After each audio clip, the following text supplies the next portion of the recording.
Assalamualaikum warahmatullahi wabarakatuh. Hamdan syukran lillah wassalatu wassalamu ala rasulillah la hawla wa la quwwata illa billah.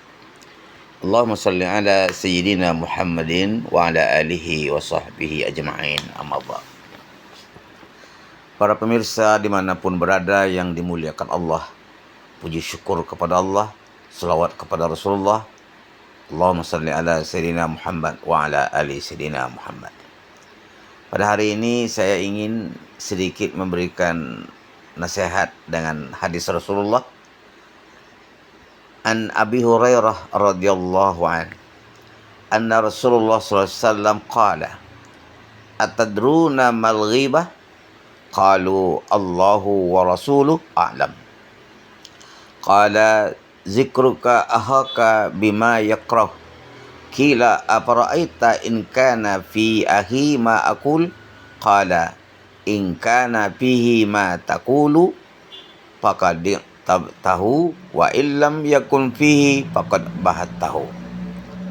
Diriwayatkan dari Abu Hurairah, Rasulullah bersabda, apakah kalian tahu apakah ghibah itu?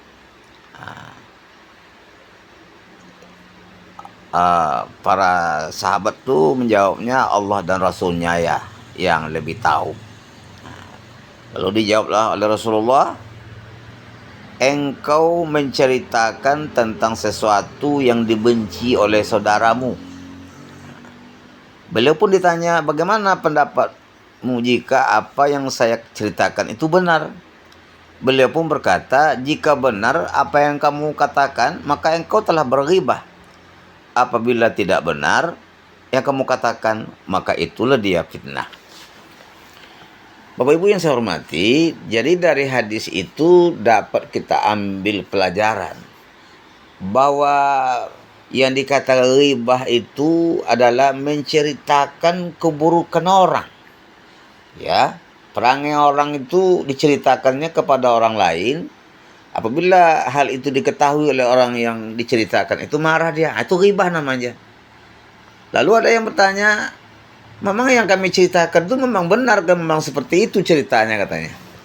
Jadi kalau benar yang kita ceritakan itu namanya ghibah, bukan riba ya, ghibah. Tetapi kalau tidak benar atau kita menambah-nambah, itu namanya fitnah. Nah, inilah. Jadi kita perlu menjauhi ghibah itu, karena ghibah itu termasuk perbuatan dosa, sama kita memakan bangkai teman kita, saudara kita sendiri. Bapak Ibu yang saya hormati, ghibah itu ternyata di dalam Islam walaupun dilarang, ada rupanya yang dibolehkan. Jadi ada ulama mengatakan yang dibolehkan itu yang pertama adalah saat dizolimi. Orang yang dizolimi dibolehkan menceritakan kezolimannya, kezoliman yang diterimanya itu dalam bentuk ghibah kepada penguasa, kepada siapapun yang ada kewenangan menyelesaikan masalah itu. Jadi umpamanya kita dizolimi oleh seseorang, mungkin dikuraslah uang kita segala macam, lalu boleh kita ceritakan kepada penguasa atau kepada Pak Hakim, dia sudah berbuat begini-begini kepada saya. Itu boleh diceritakan, buruk orang itu. Kenapa? Untuk kita, supaya kawan kita yang lain jangan kena seperti itu, dan juga kita sendiri menyelesaikan persoalan itu terpaksa menceritakan perkara yang kita hadapi itu. Jadi saat kita dizolimi, boleh kita ceritakan tentu kepada orang yang berwenang. Yang kedua, kita boleh ghibah itu saat minta bantuan untuk hentikan kemungkaran. Jadi supaya orang itu tercegah kemungkarannya, lalu kita ceritakan. Seseorang dibolehkan melakukan ghibah saat meminta bantuan kepada orang lain untuk menghentikan kemungkaran hingga mencegah kemaksiatan itu. Sebab menurut Imam Nawawi, menghilangkan kemungkaran hukumnya wajib selama mampu dilakukan. Jadi kita boleh ya menceritakan keburukan tadi. Untuk apa gunanya? untuk menghindarkan, mencegah kemaksiatan. Yang ketiga, saat minta fatwa. Jadi kita hadapi dalam bentuk ghibah yang dibolehkannya, yaitu yang lain itu adalah saat orang meminta fatwa atau penjelasan. Jadi lebih diutamakan tidak menyebut secara spesifik orang yang melakukan, ya, bila tanpa disebutkan pun tujuan meminta pendapat tercapai.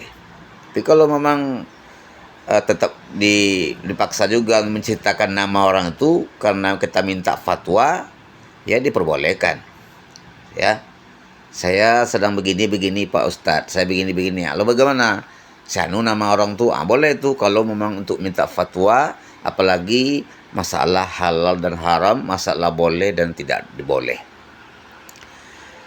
Yang keempat, saat mengingatkan. Nah, jadi saat mengingatkan itu maksudnya dibolehkan dalam konteks saat mengingatkan muslim agar tidak terjebak pada hal-hal yang merugikan atau membahayakan mereka. Jadi kita ini kan selalu saling mengingatkan antar satu lain supaya jangan kawan kita itu nanti kena tingkah laku orang seperti itu. Lalu kita ceritakan, saya kemarin kena begini. Itu gunanya. Jadi saat mengingatkan itu boleh kita ceritakan buruk orang itu supaya orang lain tidak kena dengan jebakan orang tersebut. Yang kelima, saat ghibah itu jelas terlihat, nampak oleh mata kepala kita sendiri, ya. Jadi orang yang dighibah itu memperlihatkan sendiri kefasikan dan kemaksiatan yang dilakukannya. Misalnya ada seorang yang mempertontonkan dia sanggup meminum khamar itu 1 lusin, pokoknya kan. Itu dipertontonkannya di bulan Ramadan pula, di siang-siang Ramadan. Dan dia pertumpahan darah, menganiaya orang segala macam. Itu terpaksa kita ceritakan kepada orang lain supaya orang lain nanti menghindar dari tempat yang jahat seperti itu. Jadi itu namanya ghibah. Kita melaksanakannya nampak oleh kita kejadian-kejadian itu. Yang terakhir adalah saat memperkenalkan seseorang. Karena ada orang mau bertanya, rumah si Anu itu mana? Tapi nama orang kan banyak. Terpaksa kita ceritakan rumah si Anu tuh yang kulitnya yang ini tuh, yang mukanya begini-begini itu. Tuh kan terpaksa kita menyebut apa orang tuh kan. Yang matanya apa itu, celing itu, atau yang hidungnya itu.